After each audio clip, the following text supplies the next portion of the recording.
Aujourd'hui, on va parler de ce fameux piège du dernier petit détail.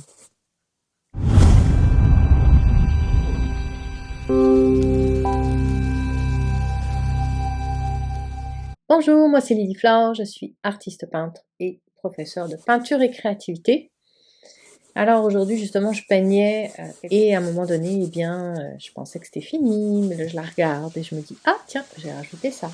Et puis en rajoutant une petite affaire, j'ai envie d'en rajouter une autre. Et puis à un moment donné, je me rends compte que cette petite correction, c'est pas juste une petite correction, c'en est plusieurs. Et c'est un peu ça le problème, c'est qu'une correction souvent en entraîne une autre, un petit détail en entraîne un autre. Et des fois on finit par perdre un peu quelque chose qui fonctionnait très bien. Alors qu'est-ce qu'on fait quand on est dans cette situation ?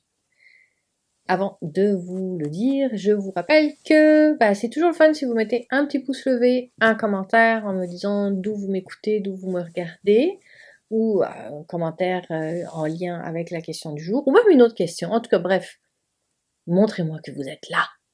Mais le best quand même, c'est d'aller sur lilyflore.ca et s'inscrire sur ma liste d'envoi parce que là, vous êtes sûr de retrouver tous les dimanches une infolettre avec des trucs, des astuces, des vidéos, des articles pour vous garder les pinceaux actifs. Donc, ce problème du dernier petit détail. En fait, moi, ce que je vais faire, c'est que quand je fais ce dernier petit détail, avant de le faire, je me pose la question, est-ce que je cherche vraiment à améliorer la toile ou est-ce que je suis un peu inconfortable à l'idée d'arrêter de peindre? Si j'arrête de peindre, ça veut dire qu'il va falloir que je me pose la question à savoir est-ce que ma toile est terminée ou pas, qui n'est pas une question facile. Et d'ailleurs, je vais l'aborder dans un article complet qui s'en vient très bientôt. Donc, restez à l'affût. Inscrivez-vous sur lilyflore.ca justement pour le recevoir quand il sera prêt. Donc, c'est un peu ça qui est important de se poser comme question. Est-ce que j'ai juste peur d'arrêter ou est-ce que vraiment c'est un détail qui est nécessaire à la toile?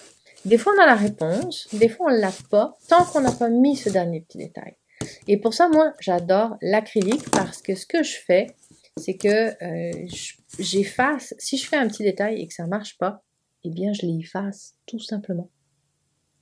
Comment? Eh bien, si mon fond était sec et que je viens de rajouter ce dernier petit détail, je peux l'enlever avec de l'eau. Si ce n'était pas le cas, eh bien, je peux tout simplement repasser de l'acrylique par-dessus pour cacher le détail. Alors, c'est sûr que des fois, on est obligé de faire plusieurs couches pour cacher le détail qu'on vient de mettre, surtout si on repasse avec une couleur qui est transparente. Moi, mon petit truc, si ma couleur est transparente et que je dois cacher, par exemple, un détail avec du jaune qui est transparent, eh bien, ça fait que je vais d'abord mettre du jaune qui est mélangé avec un petit peu de blanc. Comme ça, c'est opaque, ça va cacher mon détail. Puis une fois que mon détail est caché, même si c'est pas la bonne couleur, puisqu'on est avec un jaune pâle alors que je voulais du jaune, et bien là, une fois que c'est sec, je rajoute mon vrai jaune. Donc je viens cacher le détail que j'ai mis, qui était le détail de trop. Attention, je suis pas en train de dire que tous les derniers petits détails sont mauvais. Je suis juste en train de dire que c'est important de se poser la bonne question au bon moment et ou de savoir comment corriger si finalement c'était le détail de trop. Parce que ce détail, des fois c'est celui qui fait que tout se place, mais des fois c'est celui qui commence à envoyer à amener une série de corrections et de changements inutiles. On commence à perfectionner la toile, mais elle va perdre de sa spontanéité et de son authenticité. Et c'est pas forcément ce qu'on veut. D'autant plus si on veut essayer d'abstraire encore plus, alors ça, c'est encore plus dangereux. Quand on veut rester dans une zone abstraite et que finalement notre cerveau n'arrête pas de nous envoyer des informations pour nous dire de rajouter des détails. Bref, faites attention à ce dernier petit détail, apprenez à le corriger si c'est pas nécessaire, posez-vous les bonnes questions. Et puis n'oubliez pas de mettre un petit pouce levé, abonnez-vous à la chaîne YouTube et retrouvez-moi surtout sur lilyflore.ca où très prochainement, je vous partagerai cet article le plus complet qui est comment savoir si une toile est terminée.